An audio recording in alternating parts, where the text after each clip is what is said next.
السلام علیکم ورحمۃ اللہ وبرکاتہ۔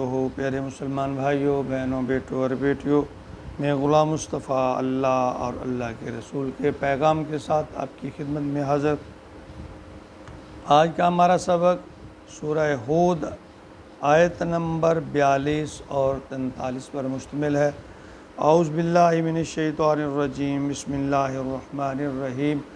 وَهِيَ تَجْرِي بِهِمْ فِي مَوْجٍ كَالْجِبَالِ وَنَادَى نُوحٌ ابْنَهُ وَقَالَ فِي مَعْزِلٍ يَا بُنَيَّ ارْكَبْ مَعَنَا وَلَا تَكُن مَّعَ الْكَافِرِينَ قَالَ سَآوِي إِلَىٰ جَبَلٍ يَعْصِمُنِي مِنَ الْمَاءِ قَالَ لَا عَاصِمَ الْيَوْمَ مِنْ أَمْرِ اللَّهِ إِلَّا مَن رَّحِمَ وَحَالَ بَيْنَهُمَا الْمَوْجُ فَكَانَ مِنَ الْمُغْرَقِينَ۔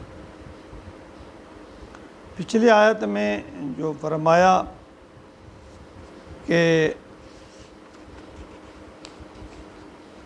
حتیٰ اذا جاء امرنا وفارت التنور، کہ اللہ نے فرمایا تنور سے پانی ابلنا شروع ہو جائے گا، یہ عذاب کی ابتدا ہوگی۔ تو زمین نے پانی اگلنا شروع کر دیا، آسمان سے متواتر بارش برسی، اور یہ سلسلہ پھر 40 روز تک جاری رہا۔ روح زمین پر پانی ہی پانی، پہاڑ جیسی موجیں۔ آپ 80 مومنین اور کچھ جانور، پرندے یا حشرات ان کو لے کر، ایک جوڑا ان کا لے کر کشتی میں سوار ہو گئے، اور کشتی کو پھر موجوں کے حوالے کر دیا۔ بسم اللہ مجریہا و مرساہا، تو اس کا ٹھہرنا، اس کا رکنا آپ نے فرمایا اللہ کے حکم سے ہے۔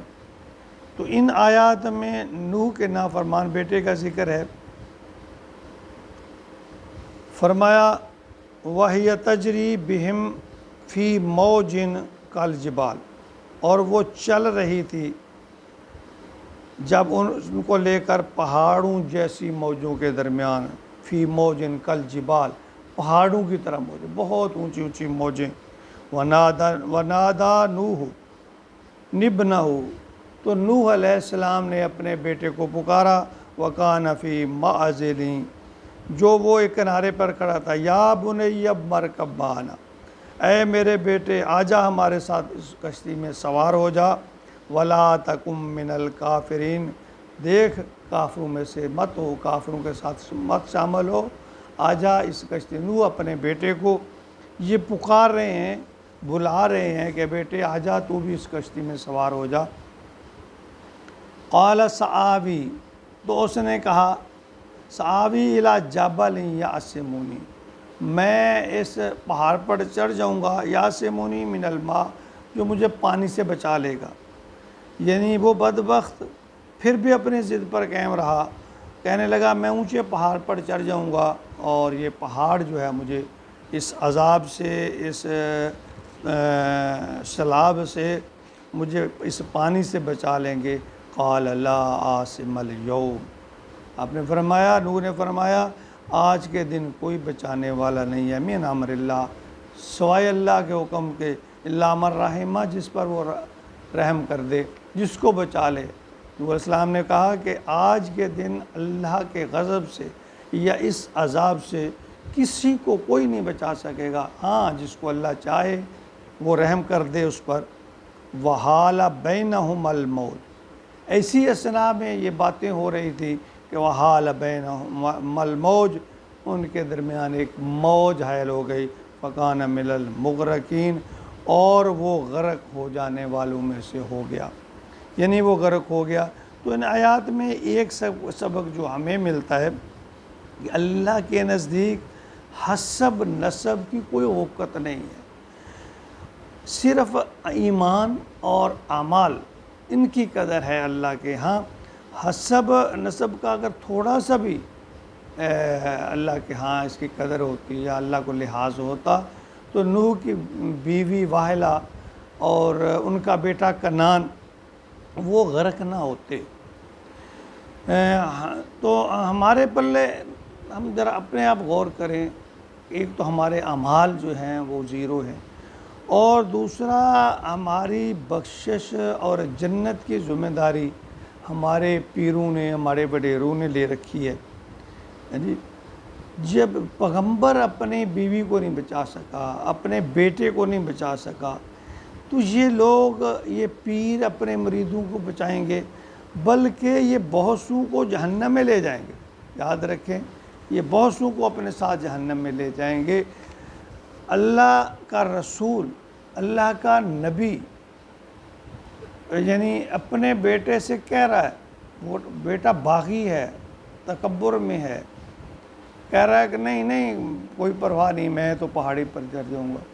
تو پیغمبر نے، حضرت نوح علیہ السلام نے بڑے واضح طور پہ کہا کہ آج اللہ کے حکم کے بغیر کوئی نہیں بچا سکے گا، تو آجا کشتی میں سوار ہو جائے۔ اسی اثنا میں ایک موج آئی اور ان دونوں کے درمیان حائل ہو گئی، اور وہ نوح کی آنکھوں کے سامنے ان کا بیٹا غرق ہو گیا۔ کیا ایک باپ نہیں چاہتا ہوگا کہ میرا بیٹا محفوظ ہو جائے، ایمان لے آئے، بچ جائے؟ لیکن اللہ نے دکھا دیا کہ میرے نزدیک حسب نسب کی کوئی وقت نہیں ہے، کوئی لحاظ نہیں ہے۔ اگر کوئی ہے تو وہ اعمال ہیں، ایمان ہے۔ تو ہمیں غور کرنا چاہیے، ہمارا فلاں سے حسب نسب ہے، ہمارا فلاں، ہم فلاں کے مرید ہیں، ہمارا فلاں سے تعلق ہے، اور ایسی خرافات جو ہے بولی جاتی ہیں کہ وہ تو سب بچا لیں گے، وہ تو اللہ کے ہم آڑ بن جائیں گے۔ یہ دیکھیں، سوائے اعمال کے، سوائے ایمان کے، قیامت کے دن کچھ نہیں ہوگا۔ سفارش بھی تبھی ہمارے حق میں جو ہے وہ انبیاء اور رسل یا نیک لوگوں یا بزرگوں کی وہ ہوگی جب ہمارے پلے کچھ نہ کچھ ہوگا۔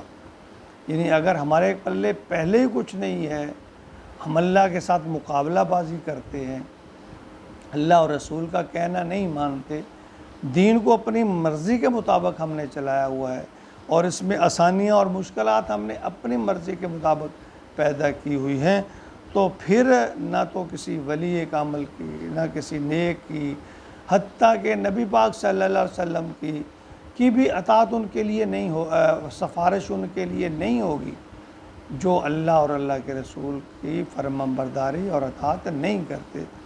اللہ تعالیٰ ہماری یہ غلط فہمی دور کر دے۔ اللہ تعالیٰ ہمیں ہمارے سینوں میں ایمان کو راسخ کر دے، ہمارے سینے ایمان سے منور کر دے، اور اچھے اعمال کی عاجزی کے ساتھ، تقوی کے ساتھ، اخلاص کے ساتھ جو ہے وہ عمل کرنے کی توفیق عطا فرمائے۔ آمین۔